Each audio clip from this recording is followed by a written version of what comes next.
নমস্কাৰ mid day টাইমলৈ স্বাগতম জনাইছো ষ্টুডিঅত মই ঋতুৰাজ প্ৰথমে জনাইছো হেডলাইনছ অখিল গগৈৰ বিৰুদ্ধে আইডিএফৰ মহা অভিযোগ 10 কোটি নোপোৱাৰ বাবে ৰাইজৰ দল মহাজোঁটত সামিল নহল বুলি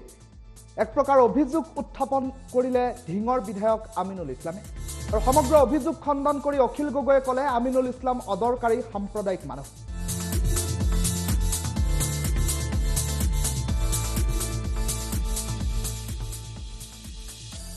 ৰাজ্যৰ পৰা ৰাজ্যত বলবৎ হ'ল নতুন এছঅপি পুৱা 5 বজাৰ পৰা সন্ধিয়া 5 বজা পৰ্যন্ত খুলিব পাৰিব ৰাজ্যৰ সকলো জিলাত দোকান পোহাৰ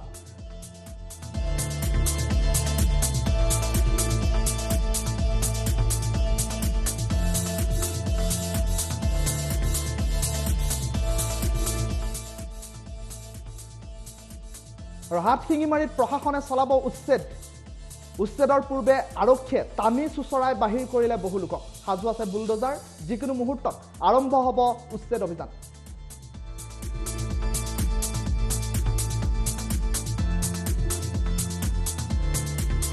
ৰাজ্যৰ পৰা বিদ্যুৎ কৰ্মচাৰীৰ দেশজুৰি ধৰ্মঘট বন্ধ থাকিব উপসংমণ্ডলসমূহৰ কাউণ্টাৰ বিদ্যুৎ সংশোধনী আইন 2021 বাতিলৰ দাবীত এই প্ৰতিবাদ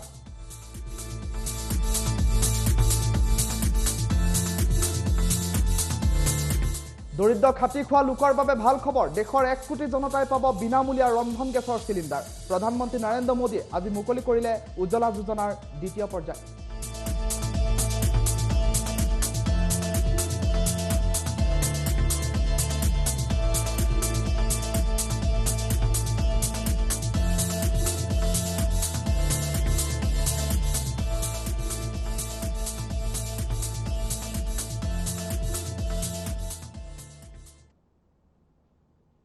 জনাইছো বিতং বাতৰি অখিল গগৈৰ বিৰুদ্ধে এআইডিএফৰ মহা অভিযোগ 10 কোটি নোপোৱাৰ বাবে মহাজোঁটত সামিল নহল ৰাইজৰ দল নিৰ্বাচনৰ পূৰ্বে মহাজোঁটত সামিল হ'বলৈ অখিল গগৈয়ে বিচাৰিছিল 10 কোটি টকা জেলত থাকোতে অখিল গগৈয়ে এআইডিএফৰ সৈতে বৈঠকত বহিছিল বুলি এক প্ৰকাৰ অভিযোগ উত্থাপন হৈছে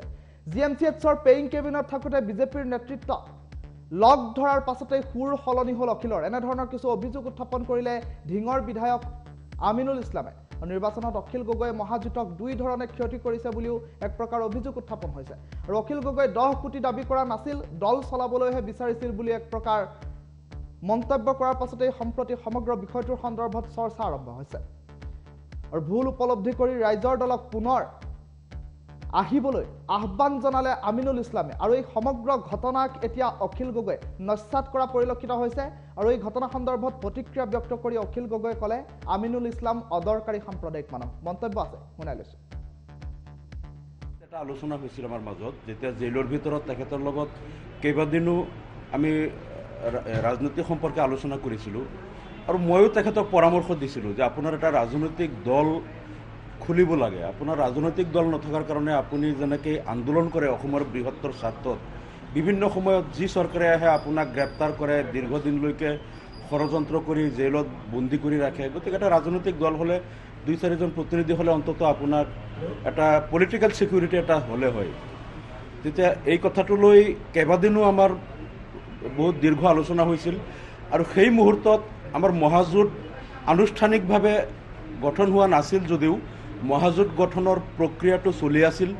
কংগ্ৰেছ এআইডিএফ আৰু অন্যান্য কিছুমান আঞ্চলিক দল আঞ্চলিক গণমৰ্চা CPM CPI এই দলবিলাকৰ মাজত আলোচনাটো তেতিয়া চলি আছিল আৰু তেতিয়া অখিল গগৈ ডাঙৰীয়াক মই কৈছিলোঁ যে আপুনি যেতিয়া এটা ৰাজনৈতিক দল কৰে তেনেহ'লে আমাৰ এই মহাজোঁটত চামিল হৈ আমি সকলোৱে মিলি কেনেকৈ বিজেপিক অসমৰ পৰা উৎখাত কৰা হ'ব আমি এটা ঐক্যবদ্ধভাৱে আন্দোলন চলাই যাব লাগিব তেতিয়া কেইবালানি আলোচনাৰ পিছত তেখেতে মোক কৈছিল যে দাদা এতিয়া ৰাজনৈতিক দল এটা মই কৰিম তেতিয়ালৈকে ৰাইজৰ দল নামটো সিদ্ধান্ত হোৱা নাছিল কিন্তু তেখেতে কৈছিল যে এতিয়া প্ৰব্লেমটো হ'ল যে এতিয়া দল এটা নতুনকৈ খুলি নিৰ্বাচনলৈ বেছি দিন সময় নাই আৰু এই সময়ত আমি সমগ্ৰ অসমত আমি অৰ্গেনাইজ কৰি গ্ৰাছৰুট লেভেললৈকে বুথ কমিটিলৈকে গঠন কৰা দলৰ সংগঠন কৰাৰ কাৰণে আমাৰ আৰ্থিক এটা সমস্যাৰ সন্মুখীন হ'ম তেখেতে কৈছিল যে আমাৰ 10 কোটিমান টকাৰ এটা দৰকাৰ হ'ব যদি এই টকাটো পালে মানে সমগ্ৰ অসমত আমি তেতিয়া ডিষ্ট্ৰিক্ট কমিটি ব্লক কমিটি আঞ্চলিক কমিটিবিলাক বুথ কমিটিলৈকে আমি অতি কম দিনত গঠন কৰি আমি ৰাজনৈতিক দলটো শক্তিশালীভাৱে প্ৰতিষ্ঠা কৰিব পাৰিম আৰু এটোলৈ কেইবাদিনো তেখেতৰ লগত আলোচনা হৈছিল অন গুড ফেইথ তেখেতে কৈছিলে যে এই টকাটো যদি মানে তেখেতে এনেকুৱা এটা বিচাৰিছিল যে যিহেতু মহাজোঁট এখন হ'ব গৈ আছে আৰু সেই মহাজোঁটত তেওঁৰ দলটো অংশগ্ৰহণ কৰিব, গতিকে মহাজোঁটৰ ফালৰ পৰা যদি অন্যান্য দলবিলাকে মিলি যদি অলপ এইটো ফাইনেন্সিয়েলি হেল্প কৰে, তেতিয়া তেখেতেও মানে এটা নতুন দল খুলি অতি কম দিনত অসমত তেখেতৰ যিখিনি কেডাৰ আছে বা সাংগঠনিক ভেটি আছে সেই লোকসকলক লৈ এটা শক্তিশালী ৰাজনৈতিক দল কৰিব আৰু মহাজোঁটত থাকি।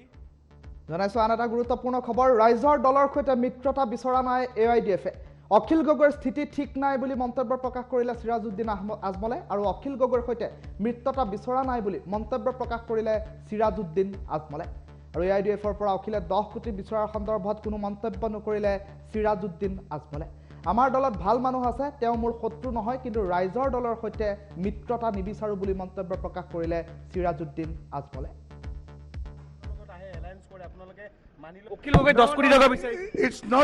It's not worth talking about, please.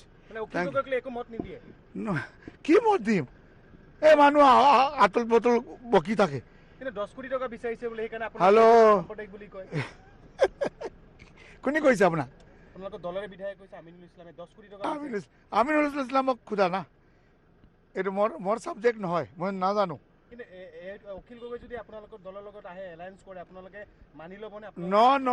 No, we don't need Akhil Gogoi. আমাৰ পাৰ্টিত ভাল মানুহ আছে। না অখিল গগৈৰ লগত এলায়েন্স বিচৰা নাই, মই দুশ্মনী নাই।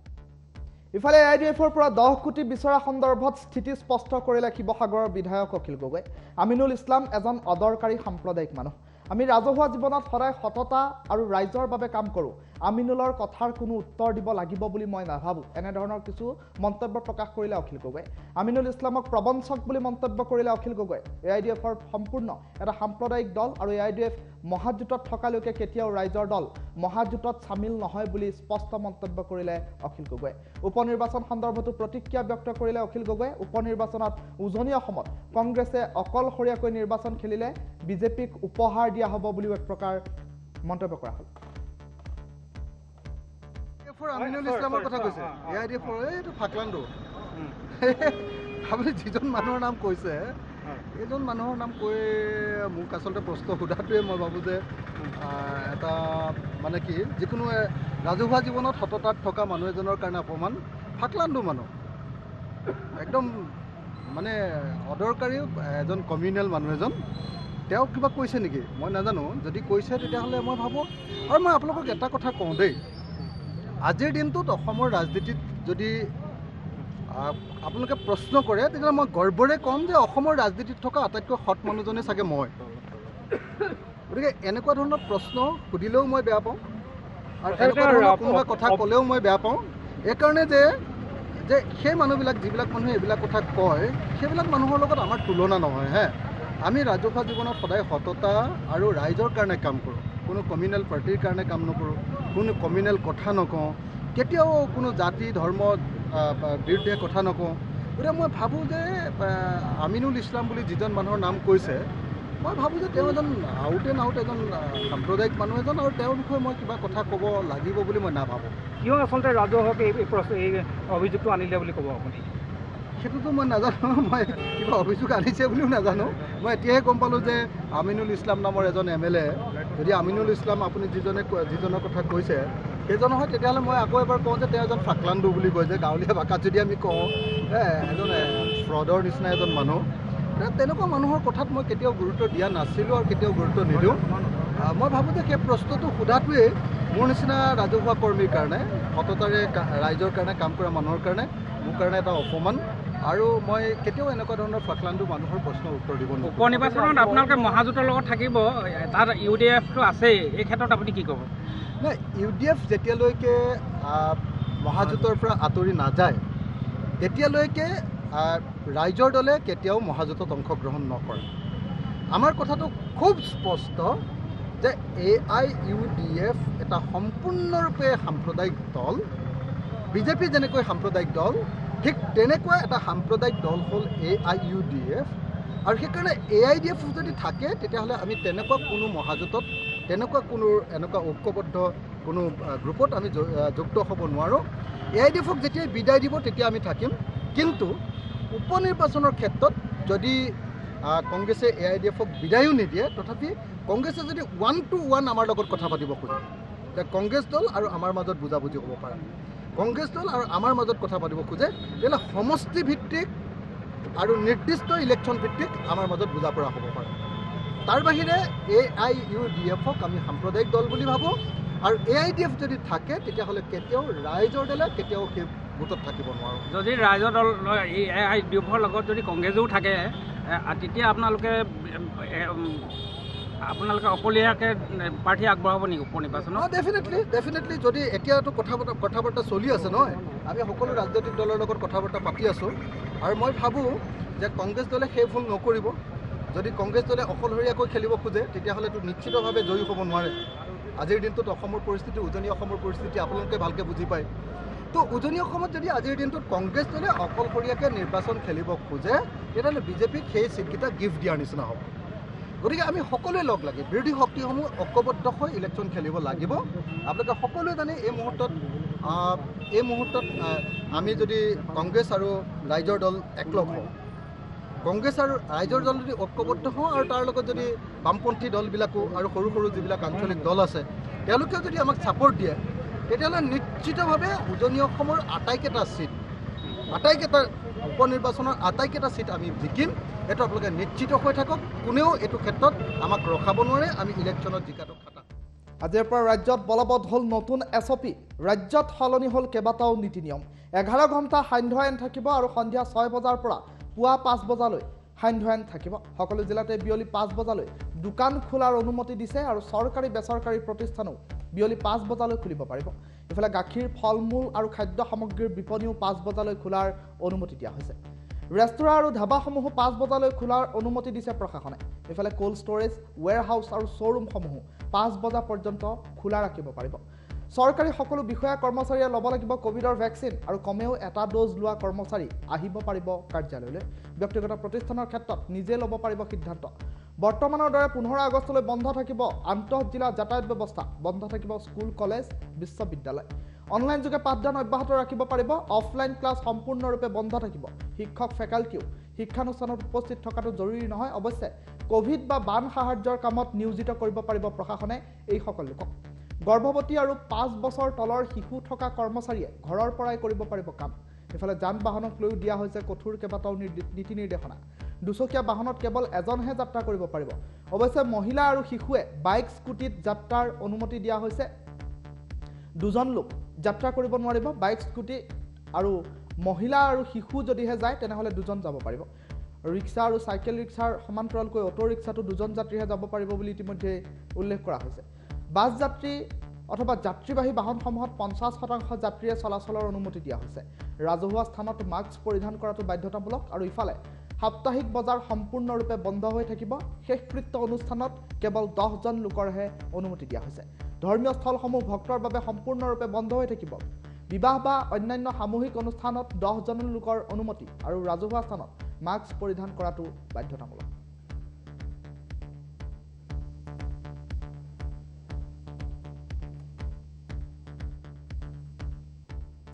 লংকাত এবাৰ সংঘটিত হৈছে মৰেল পুলিচৰ ঘটনা লংকাত চুৰি কৰাৰ সন্দেহত এজনক আক্ৰমণ কৰিলে লোকে আৰু দাৰে ঘপিয়াই কাটি দিয়া হ'ল ভৰি দুটুকুৰা কৰাৰ লগতে সমগ্ৰ শৰীৰত দাৰে ঘপিওৱা পৰিলক্ষিত হ'ল লংকাৰ 9 নং ৱাৰ্ডৰ ৰাজীৱ নগৰ লাল কোৱাটাৰত সংঘটিত হৈছে এই ঘটনা আৰু এই ঘটনাত গুৰুতৰভাৱে আঘাতপ্ৰাপ্ত হৈছে বীৰামণি সিংহ নামৰ লোকজন লংকা আৰক্ষীয়ে ঘটনাস্থলীত উপস্থিত হৈ নিয়ন্ত্ৰণ কৰিছে পৰিস্থিতি আৰু লোকজনক সংকটজনক অৱস্থাত হুজাইৰ হাম হস্পিটাললৈ প্ৰেৰণ কৰা হৈছে আৰু চুৰি কৰাৰ সন্দেহতেই ভৰি দুটুকুৰা কৰি কাটিলে একাংশ লোকে আমি ঘরে যাইয়া ঘুমাইছিলাম ঘুমানোর পরে শব্দ পাইছি জানলার শব্দ পাওয়ার লগে উঠা দেখছি সিঁড়ি একটা দাঁড়ানির লগে আমি চুর করে চিল্লাইছি চিল্লানির লগে এখন চুরে দৌড় মারছে দৌড়ার লগে আমি বাইরে দেখতে আর কি হয়েছে না হয়েছে আমি দেখি পারি না ঘরে তাল লাগানি আছে দরজা খুলতে সময় লাগছে বার হইতে পারছি না এই টাইমে কাজ ভাঙার লগে লাগছে না কি এর লগে লাগছে আমি কইতে পারি না কেনেকে ৰাজীৱ নগৰৰ পৰা মোলৈ ফোন কৰিলে এজন মানুহৰ মানে ৰাস্তাত পৰি আছে বুলি আমি গ'লোঁ বীৰামণি সিংহ তেওঁ মানে ভুঁই কোনোবাই কাটিলে হ'বলা এতিয়া তেওঁৰ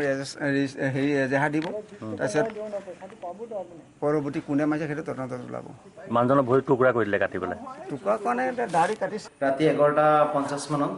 আমাৰ 45 বছৰীয়া বয়সৰ এজন পেচেণ্ট আহিলে বীৰমণি সিংহা ৰাজবাৰীৰ আমাৰ লংকা ৰাজবাৰী তেওঁৰ কোনোবাই চোকা অস্ত্ৰৰে ঘপিয়াৰ নিচিনা মই দেখিছোঁ খুব ভৰিত আঘাত পাইছে ভৰিত দুটা ভৰিত 3টামান কোব আছে আৰু লগতে গালত এটা কোব আছে তেনেকুৱা গতিকে পেচেণ্টজন আমি যেটো ফাৰ্ষ্ট এড দিব লাগে ফাৰ্ষ্ট এডখন দি পেলাই লগে লগে আমি হায়াৰ চেণ্টাৰলৈকে ৰেফাৰ কৰিছোঁ আৰু অতি সোনকালে যাব বুলি আশা কৰোঁ মানুহজনৰ অৱস্থা খুব এটা ভাল নহয় অকণ সংকটজনক অৱস্থাত আছে সেইকাৰণে আমি ইয়াত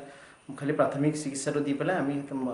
তাৰ মানে সঠিক চিকিৎসাৰ কাৰণে হায়াৰ চেণ্টাৰলৈকে আমি পঠিয়াই দিওঁ টোটেল মই 4টা ঘাট দেখিছোঁ তাৰপিছতো অকণমান চুৱেলিং আছে মূৰত চুৱেলিং আছে মষ্টলি হেড ইঞ্জুৰি আছে হেড ইঞ্জুৰিৰ লগতে যদি বমি থাকে অকণমান চিৰিয়াছ হয় মানুহজনৰ অকণ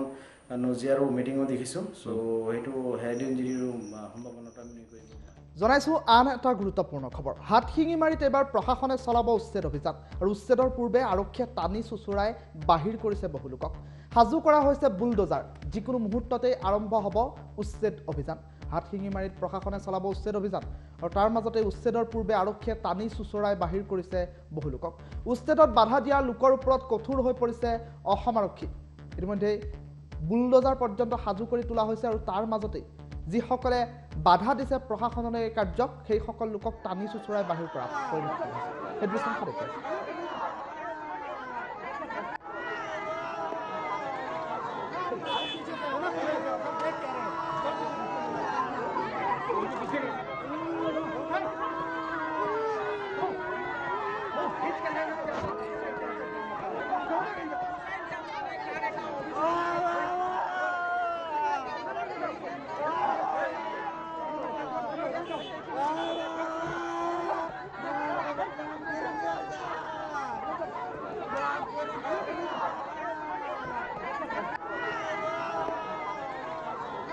এই দৃশ্যাংশ দেখুৱাইছোঁ টাইমিটৰ দৰ্শকসকলক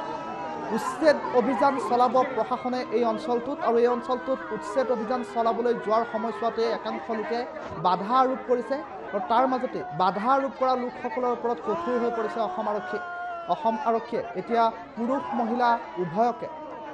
টানি চুচুৰাই সেই স্থানৰ পৰা আঁতৰ কৰা পৰিলক্ষিত হৈছে অসম আৰক্ষী কঠোৰ হৈ পৰিছে ইতিমধ্যে বুলডোজাৰ পৰ্যন্ত সাজু কৰি তোলা হৈছে আৰু অবৈধভাৱে দখল কৰি থকা মাটি মুকলাবলৈ গৈছে অসম আৰক্ষীৰ এটা দল আৰু প্ৰশাসনৰ এই দলটোৰ সেই কাৰ্যক বাধা দিবলৈ যোৱা লোকসকলক টানি চুচৰাই বাহিৰ কৰিছে অসম আৰক্ষীয়ে এই দৃশ্যাংশ টাইমিটৰ দৰ্শকসকলক এই মুহূৰ্তত দেখুৱাই আছে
আগৰে পৰা কৈ আছে সমস্যা সমাধান কৰি দিয়া হ'ব সমস্যা সমাধান কৰি দিয়া হ'ব এতিয়ালৈকে কৰি দিয়া নাই কি হ'ব এইবিলাক মানুহৰ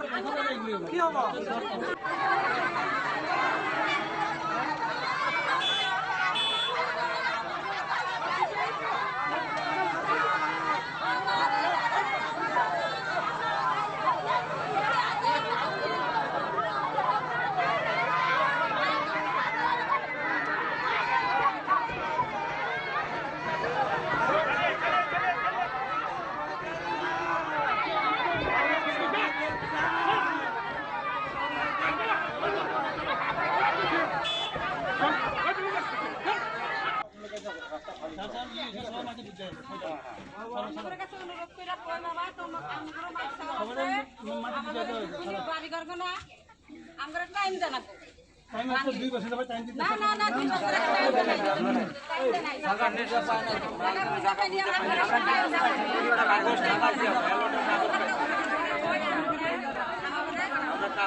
জনাইছো আন এটা গুৰুত্বপূৰ্ণ খবৰ দুৰ্নীতিৰ অভিযোগত এবাৰ নিলম্বিত হৈছে খণ্ড উন্নয়ন বিষয়া কামৰূপৰ গৰৈমাৰী উন্নয়ন খণ্ডৰ বিডিঅ'ক নিলম্বন কৰা হৈছে বিভাগীয় তদন্তৰ ভিত্তিত মণি দেৱী নামৰ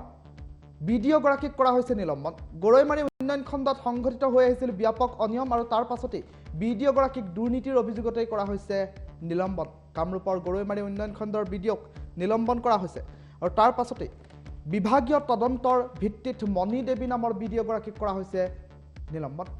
মুখ্যমন্ত্ৰীৰ তদাৰককাৰী শাখাই চলাইছিল অভিযান পঞ্চায়ত আৰু গ্ৰামোন্নয়ন বিভাগৰ প্ৰধান সচিব ডক্টৰ JB এক্কাই নিলম্বন কৰিলে বিডিঅ' গৰাকীক আৰু গৰৈমাৰী উন্নয়ন খণ্ডত খণ্ড উন্নয়ন বিষয়া হিচাপে কৰ্মৰত হৈ আছিল এইগৰাকী খণ্ড উন্নয়ন বিষয়া মণি দেৱী আৰু মণি দেৱীৰ তত্ত্বাৱধানত চলি আহিছিল প্ৰত্যক্ষ হস্তক্ষেপত ব্যাপক দুৰ্নীতি আৰু ব্যাপক দুৰ্নীতি সংঘটিত হৈ অহাৰ পাছতেই বিভিন্ন লোকে অভিযোগ উত্থাপন কৰিছিল আৰু তাৰ পাছতেই মুখ্যমন্ত্ৰীৰ দুৰ্নীতি তদাৰককাৰী শাখা উপস্থিত হ'ল আৰু তাৰ পাছতেই তদন্তৰ ভিত্তিত নিলম্বন কৰা হ'ল খণ্ড উন্নয়ন বিষয়া মণি দেৱীক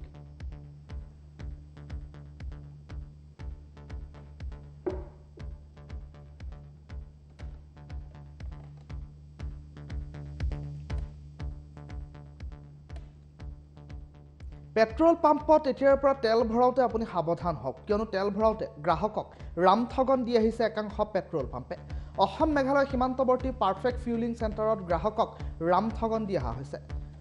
তেল ভৰাওঁতে গ্ৰাহকক ৰামঠগন দি আহিছে একাংশ পেট্ৰল পাম্পে আৰু তেনে পৰিপ্ৰেক্ষিতত উত্তপ্ত পৰিস্থিতিয়ে বিৰাজ কৰিছে পেট্ৰল পাম্পটোত একেটা পেট্ৰল ডিপুৰ দুটাকৈ পাম্পত দিয়ে বেলেগ বেলেগ পৰিমাণৰ পেট্ৰল গ্ৰাহকক পেট্ৰল কম দিয়াৰ অভিযোগত উত্তপ্ত হৈ পৰিল পৰিস্থিতিৰ নিয়ন্ত্ৰণৰ বাবে ঘটনাস্থলীত উপস্থিত হ'ল মেঘালয় আৰক্ষী আৰু দীৰ্ঘদিনৰে পৰা পেট্ৰল পাম্পটোত চলি আহিছিল অনিয়ম মেঘালয়ৰ পেট্ৰল পাম্পটোত দীৰ্ঘদিনৰ পৰা ঠগি অহা হৈছে অসমৰ গ্ৰাহকক আৰু এনেধৰণৰ কিছু অভিযোগ উত্থাপন কৰাৰ পাছতেই সম্প্ৰতি সমগ্ৰ বিষয়টোৰ সন্দৰ্ভত চৰ্চা আৰম্ভ হৈছে উত্তপ্ত পৰিস্থিতিয়ে সমগ্ৰ বিষয়টো বিৰাজ কৰিছে দিনৰ পৰা এই খেলিমেলি হৈ আছে সিহঁতে চুৰি কৰি আছে পেট্ৰল বহুত দিনৰ পৰা মই দুবাৰ গৈ মেনেজাৰৰ লগত বহিছোঁ মোৰ নিজৰ গাড়ীতে এনেকুৱা এবাৰ হৈছিল 500 টকা তেল ভৰাইছোঁ তেল কম দিছে 1 লিটাৰমান তেল কম আছিল মই নিজে মেনেজাৰৰ লগত বহিছোঁ বহি মেনেজাৰক জনাইছোঁ মেনেজাৰ একদম বহুত কৈছে চৰি এইটো আৰু নেক্সট টাইম কেতিয়াও এনেকুৱা নহয় মই ঠিক কৰিম কৈছে যে আমাৰ কৰ্মচাৰী দুখ কৰ্মচাৰীজনে এনেকুৱা চুৰি কৰিছে কৰ্মচাৰীক আউট কৰি দিম বুলি কৈছে কথা দিছে কিন্তু এতিয়া আকৌ এনেকুৱা হৈ থাকে কমপ্লেইন পাই থাকোঁ কিন্তু মই নিজে আজি আহিছোঁ আহি এনেকুৱা বটলত তেল লৈছোঁ এটা মেচিনৰ পৰা 100 টকাৰ তেল লৈছোঁ এটা বটল 1 লিটাৰ বটল আছিল 100 টকাৰ তেল হৈছে বটল ফুল হৈছে সেই ছেম বটলে আকৌ বেলেগ এটা যি মেচিন আছে তাৰ পৰা ভৰাইছোঁ কৈছোঁ মোক বটল ফুল কৰি দিব লাগে তাতে আকৌ 92 টকাত ফুল হৈছে এনেকুৱা সিহঁতে 100 টকাৰ তেলত 8 টকা চুৰি কৰি আছে এনেই যি উৰ্ধগামী বস্তুৰ যে দাম হৈ আছে যিমান পেট্ৰল ডিজেলত যে দাম হৈ আছে চৰকাৰেতো টেক্স দি আমাৰ সাধাৰণ ৰাইজক হাৰাশাস্তি কৰি আছে তাৰ উপৰিও সিহঁতে আৰু চুৰি কৰি আমাৰ সাধাৰণ ৰাইজক আৰু মাৰি আছে সেইকাৰণে মই মেনেজাৰৰ লগতো কথা পাতিছোঁ মেনেজাৰে কৈছে অহাকালি আহিব সিহঁতে বহিব কিন্তু আমি সিহঁতৰ লগত কোনো ধৰণৰ এনেকুৱা আপোচ নহওঁ আমি আমাৰ যে কি আছে আৰক্ষীক আমি জনাম সিহঁতে কি প্ৰশাসনে পুলিচ প্ৰশাসনে কি পদক্ষেপ লয় এইটো লক্ষণীয় হ'ব হয় বহুত কম দি আছে 100 টকাত 8 টকাত তেল কম দি আছে 100 টকাত তেল ভৰালে তাত মানে এটা বটলত 97 1 লিটাৰ তেল হয় 97 এইটো মানে ফুল হয় 100 টকাত কিন্তু সেই বটলটো মই যদি বেলেগ মেচিনত লওঁ এইটো ফুল কৰিলে 92 টকাত ফুল হয় এইটো বহুত দিনৰ পৰা চলি আছে মই নিজৰ গাড়ীত ভৰাওঁতে মই দুবাৰকৈ মেনেজাৰক কমপ্লেইন দিছোঁ পেট্ৰল পাম্পৰ মেনেজাৰক কমপ্লেইন দিছোঁ মেনেজাৰে কৈছে ঠিক আছে আমি ঠিক কৰিম এইটো আমাৰ যে কৰ্মচাৰী এইবোৰ ভুল কৰি আছে কৰ্মচাৰীক আমি আউট কৰি দিম বুলি কৈছে আৰু চাইছোঁ যে কৰ্মচাৰী এটা নাই সিহঁতক আউট কৰি দিছে এইটো অসম আৰু মেঘালয়ৰ বৰ্ডাৰ এৰিয়া হয় হাতচিঙমাৰী এটা বটল চাৰিআলি বুলি কয় হাতচিঙমাৰীৰ যে DC অফিচ আছে SP অফিচৰ ছাইডত হয় মেঘালয়ৰ মাটিটো মেঘালয় হয় অসম মেঘালয়ৰ বৰ্ডাৰ এৰিয়া নাই আমাৰ ইয়াত অসমত কোনো পেট্ৰল পাম্প নাই এইটো এটা আমাৰ সমস্যা কিন্তু আমি এই চব মেঘালয়ত আহি ভৰাব লগা হয় পেট্ৰল পাম্প নাই হাতচিমাৰ মানে চাউথ ফালৰ মানকাচু ডিষ্ট্ৰিক্টত পেট্ৰল পাম্প নাই ইয়াত আহি আছোঁ কিন্তু সিহঁতে আমাক পুৰা লুটি আছে কাষ্টমাৰবোৰক চুৰি কৰি আছে আৰু শিশু গৃহৰ পৰা পলাল এবাৰ 9টাকৈ শিশু যোৰহাটৰ মালোৱালিত সংঘটিত হৈছে এই দুৰ্ঘটনা শংকৰ মাধৱ কৃষ্টি কেন্দ্ৰৰ শিশু গৃহৰ পৰা 9টা শিশু পলায়ন কৰাক লৈ এতিয়া সম্প্ৰতি চৰ্চা আৰম্ভ হৈছে আৰু আৰক্ষীৰ তৎপৰতাত এঘণ্টাৰ ভিতৰতে উদ্ধাৰ কৰা হ'ল 7টাকৈ শিশু আন 2টা শিশুৰ সন্ধানত আৰক্ষীয়ে অব্যাহত ৰাখিছে অভিযান পূৰ্বেও শিশু গৃহটোৰ পৰা পলায়ন কৰিছিল বহুকেইটা শিশুৱে 13 জুনত শিশু গৃহটোৰ পৰা পলাইছিল 4জন শিশুৱে আৰু তাৰ পাছত কালিৰ দিনটোত 9টাকৈ শিশুৱে পলায়ন কৰাৰ পাছতেই সম্প্ৰতি চাঞ্চল্য বিৰাজ কৰিছে 7টাকৈ শিশুক এঘণ্টাৰ ভিতৰতে উদ্ধাৰ কৰা হ'ল কিন্তু এই পৰ্যন্ত 2টা শিশুৰ সন্ধান পোৱা নাই আৰক্ষীয়ে তদন্ত প্ৰক্ৰিয়া অব্যাহত ৰাখিছে আৰু শিশু গৃহটোৰ পৰা এজন শিশুৰ নেতৃত্বত পলাইছিল 9জনকৈ শিশু তেনে এক অভিযোগ উত্থাপন হৈছে 2জন শিশুৰ সন্ধান এই পৰ্যন্ত পোৱা নাই আৰক্ষীয়ে তৎপৰতাৰে তদন্ত প্ৰক্ৰিয়া আৰম্ভ কৰিছে মন্তব্য আছে শুনাই লৈছোঁ আজি ঘটনাটো মানে কি হৈছে আমাৰ ইয়াতে দীপজ্যোতি বুলি এজন মাজুলীৰ ল'ৰা আছিলে তেওঁ মানে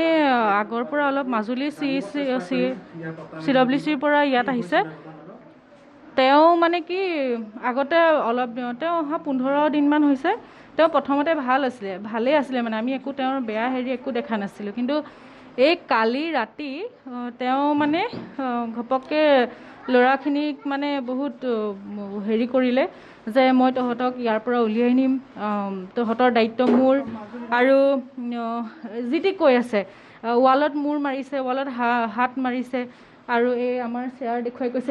এইখন চেয়াৰত মইহে বহিব পাৰিম ইয়াত মোৰহে মানে অধিকাৰ আছে ছোৱালীখিনিক কৈছে তহঁতি নকৰিবি তহঁতক মই ডিছপ'জ কৰাম আৰু আমি কালি ৰাতি সেই হুলস্থুলখিনি শুনি আমি আজি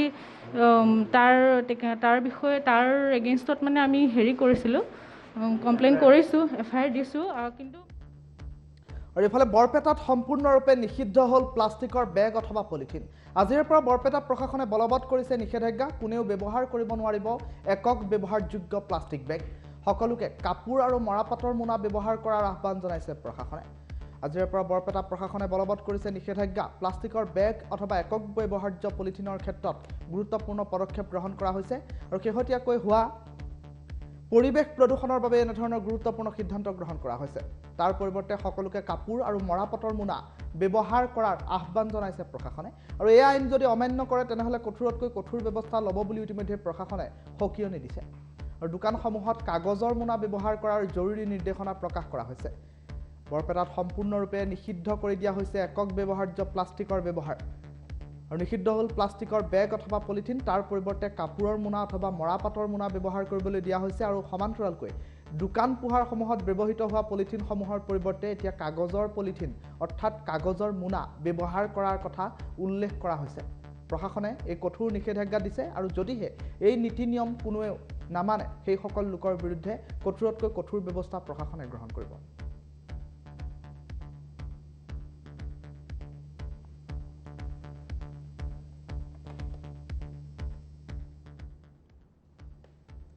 নগাঁৱত এতিয়া গঢ়ি উঠিছে নাৰী সৰবৰাহকাৰী চক্ৰ ৰাজস্থানৰ নাৰী সৰবৰাহকাৰী চক্ৰ এইবাৰ জব্দ হৈছে আটক হৈছে নগাঁৱৰ কচুৱাত প্ৰলোভনেৰে বহু যুৱতীক বিয়াৰ প্ৰস্তাৱ দি বহিৰাজ্যলৈ লৈ যায় আৰু তাৰ পাছতে যুৱতী কিশোৰীক সৰবৰাহ কৰে একাংশ দুষ্ট চক্ৰই নগাঁৱত আটক ৰাজস্থানৰ নাৰী সৰবৰাহকাৰী চক্ৰ ৰাইজৰ হাতত আটক হ'ল মহিলাসহ 4গৰাকী সৰবৰাহকাৰী বিয়াৰ প্ৰলোভনেৰে বহিৰাজ্যলৈ সৰবৰাহ কৰা হয় যুৱতী কিশোৰীক কামপুৰৰ কচুৱাত ৰাইজৰ হাতত আটক হ'ল মহিলাসহ 4গৰাকীকৈ সৰবৰাহকাৰী নগাঁৱৰ ৰামধাৰী দেৱী আৰু ৰামবাবু নামৰ এজন পূজাৰীৰ নেতৃত্বত আহিছিল দুজনকৈ ৰাজস্থানৰ নাৰী সৰবৰাহকাৰী মুকেশ কুমাৰ আৰু ৰাকেশ কুমাৰ নামৰ দুটা প্ৰবঞ্চক ইতিমধ্যে আৰক্ষীৰ জালত পৰিছে নৱম শ্ৰেণীৰ এগৰাকী নাবালিকাক বিয়া কৰাবলৈ আহিছিল দলটো বিয়াৰ বাবে কিশোৰীগৰাকীৰ পিতৃক দিয়া হৈছিল 10,000 টকা কচুৱাৰ পাণ্ডিঘাটৰ ৰাইজে আটক কৰিলে চক্ৰটোক দীৰ্ঘদিন ধৰি দৰিদ্ৰ পৰিয়ালৰ কিশোৰীৰ ওপৰত টাৰ্গেট চলাই আহিছিল এই 4টা লম্পটে কচুৱা আৰক্ষীয়ে ইতিমধ্যে জেল হাজতলৈ প্ৰেৰণ কৰিছে 4টা সৰবৰাহকাৰীক ৰাতিপুৱা ছোৱালীটোৰ খুৰা আহি আমাক ক'লে যে আমাৰ ককায়ে মদ পানী খাই ছোৱালী আমাৰ ভতিজাজনীক 10,000 টকাৰ বিনিময়ত কি হাৰিয়ানা নে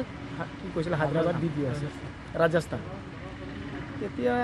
তেনেকুৱাত কওঁতে আমি কৈছোঁ কেতিয়া আহিব, কৈছে আজি 10টামান বজাত আহিব নেকি। মই কৈছোঁ ঠিক আছে, খবৰ লৈ থাকোঁ বা তয়ো লৈ থাকিবি, আমাক জনাবি। পিছত তেনেকুৱাতে সিহঁতেও গ'লে, আমিও গ'লোঁ। গৈ সিহঁতক সোধা পোছা কৰাৰ পিছত সিহঁতক গম পালোঁ যে হাৰিয়ানাৰ পৰা আহিছে। সেইবোৰ কথাৰ ভিত্তিত কৰি আমি লগে লগে ছাৰক জনালোঁ। পেলাই মানে লিংলাং কৰি পেলাই আনিছিলে। মই কামৰ জেগাত আহিলোঁ, মোক মাতি পেলাই লৈ গৈছিল। পইচা কিমান লৈছিল? পইচা 10,000 টকা জোৰজবস্তি দি গৈছিলে। 10,000 টকা বিনিময়ত আপোনাৰ ছোৱালীজনী বিয়া দিব? খৰচ কৰিবৰ কাৰণে দিছিলে, কাপোৰ কানি ল'বৰ কাৰণে দিছিলে। তাৰ মাকে জানিব এইবিলাক কথা। ছোৱালীজনীৰ বয়স কিমান আছিলে? ছোৱালীজনীৰ বয়সে 17 বছৰৰ নিচিনাই চলি আছে, 1-2 মাহ কম আছে। বিয়া যে পাতিব আপুনি গম নাপায় নেকি? নাই সেইটো কথা কি বুলি টকাটো বিয়া দিব দিছে, আমিবিলাক দিব খোজা নাই, বয়স কম আছে। কোনে আনিছিল ল'ৰা কোনে আনিছিল? ল'ৰাকো মাতা হৈছিলে আমিবিলাক। আপোনালোকে মাতিছিল বিয়া দিবৰ কাৰণে? দেখিবৰ কাৰণে। কিমান টকা লৈছিলে আপোনালোকে? 10,000। ক'ত বিয়া দিবৰ কাৰণে বিচাৰিছিলে? ৰাজস্থানত। এতিয়া কি হ'ল? জনাইছোঁ আন এটা গুৰুত্বপূৰ্ণ খবৰ। গুৱাহাটীৰ বুন্দাত ভয়ংকৰ দুৰ্ঘটনা সংঘটিত হৈছে। ৰেল ক্ৰছিঙত ৰেলে মহতিয়ালে এজন লোকক, ঘটনাত আহত আন এজন লোক। বুন্দা চাপাইদং সংযোগী ৰেল ক্ৰছিঙত সংঘটিত হ'ল ভয়ংকৰ ঘটনা। আঘাতপ্ৰাপ্তজনক সংকটজনক অৱস্থাত প্ৰেৰণ কৰা হৈছে GMCHলৈ। আৰু ঘটনাত নিহত হ'ল নাৰায়ণ কোচ আৰু আহত হ'ল ভাতৃ অঞ্জন কোচ। নাৰেংগীৰ পৰা চপাইদাঙলৈ গৈ আছিল দুয়ো ভাতৃ আৰু তাৰ পাছতেই ৰেলে কাটিলে এজনক। এটা ভয়ংকৰ ঘটনা সংঘটিত হৈছে। এই দৃশ্যাংশ আহি পৰিছে টাইম এইটৰ দৰ্শকসকলক এই দৃশ্যাংশ দেখুৱাইছোঁ। ৰেল ক্ৰছিঙত দুয়োগৰাকী ভাতৃ গুৰুতৰভাৱে আঘাতপ্ৰাপ্ত হ'ল আৰু তাৰ পাছতেই এজন থিতাতে নিহত হোৱা পৰিলক্ষিত হ'ল আৰু সংকটজনকভাৱে আহতগৰাকীক প্ৰেৰণ কৰা হৈছে চিকিৎসালয়লৈ। কেতবোৰ দৃশ্যাংশ আছে, টাইম এইটৰ দৰ্শকসকলক এই দৃশ্যাংশসমূহ দেখুৱাইছোঁ।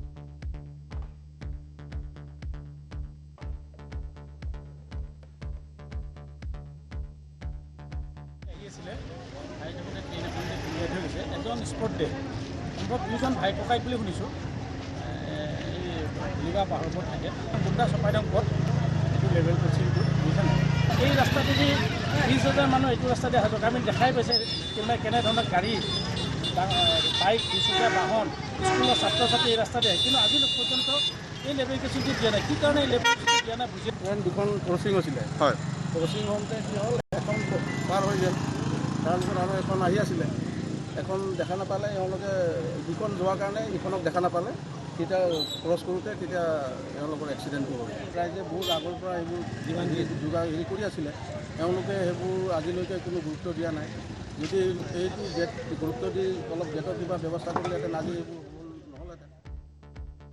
3,773গৰাকী চৰকাৰী চাকৰিয়ালে দিব আত্মজাহ। 4 বছৰে দৰমহা নোপোৱা কৰ্মচাৰীয়ে এতিয়া ক্ষোভ বুজাৰা পৰিলক্ষিত হৈছে আৰু এই ভয়ংকৰ হুংকাৰ দিয়া পৰিলক্ষিত হ'ল। স্বাক্ষৰ ভাৰত মিছনৰ অধীনত লাভ কৰিছিল চাকৰি।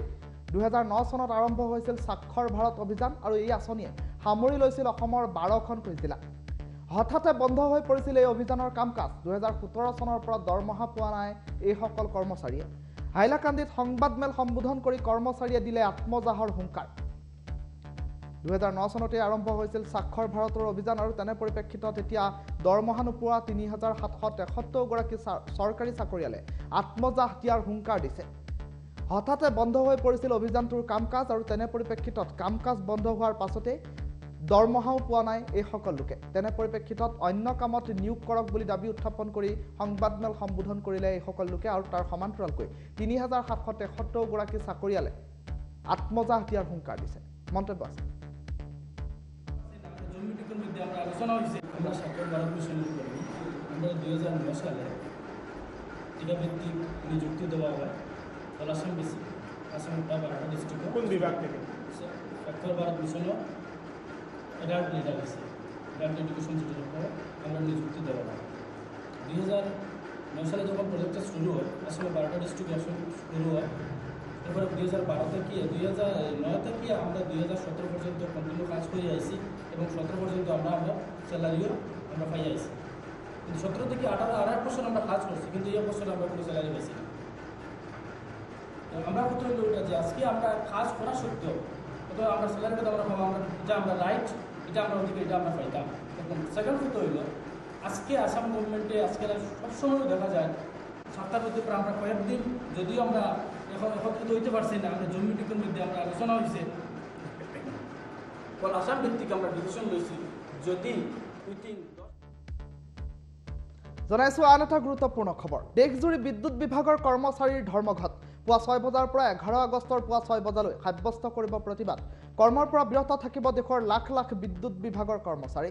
বিদ্যুৎ সংশোধনী বিল 2021 বাতিলৰ দাবীৰে দেশজুৰি ধৰ্মঘট কৰ্মৰ পৰা বিৰত থাকিব বিদ্যুৎ খণ্ডৰ সকলো কৰ্মী বিষয়া অথবা অভিযন্তা নিজ নিজ কৰ্মস্থলীত বিদ্যুৎ বিভাগৰ কৰ্মচাৰীৰ প্ৰতিবাদ বন্ধ থাকিব উপসংমণ্ডলসমূহৰ কেছ কাউণ্টাৰ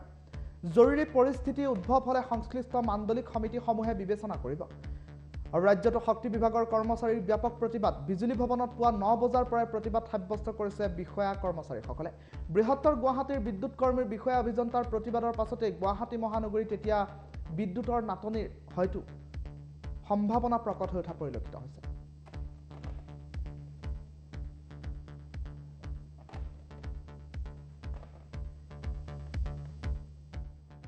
এটা পঞ্চায়তত সংঘটিত হৈছে দুৰ্নীতি পঞ্চায়তৰ সভানেত্ৰী জুৰি বৰাৰ বিৰুদ্ধে দুৰ্নীতিৰ অভিযোগ উত্থাপন হৈছে 8 গৰাকীকৈ ৱাৰ্ড মেম্বাৰে অভিযোগ উত্থাপন কৰিছে পঞ্চায়ত সভানেত্ৰীগৰাকীৰ বিৰুদ্ধে দীৰ্ঘদিন ধৰি স্বামীৰ সৈতে মিলি জালিয়াতিৰে ধন আত্মসাৎ কৰিছে জুৰি বৰাই আৰু ৱাৰ্ড মেম্বাৰক গালিগালাজ তথা অপমানৰ অভিযোগ উত্থাপন হৈছে পঞ্চায়ত সভানেত্ৰীগৰাকীৰ বিৰুদ্ধে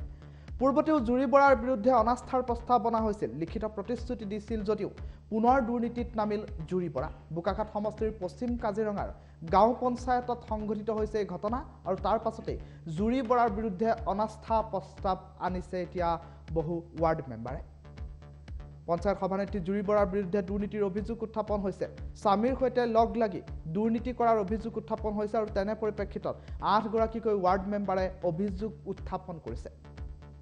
আৰু দীৰ্ঘদিন ধৰি স্বামীৰ সৈতে মিলি জালিয়াতিৰে ধন আত্মসাৎ কৰিছে এইগৰাকী জুৰি বৰা নামৰ পঞ্চায়ত সভানেত্ৰীয়ে মন্তব্য আছে শুনাই লৈছো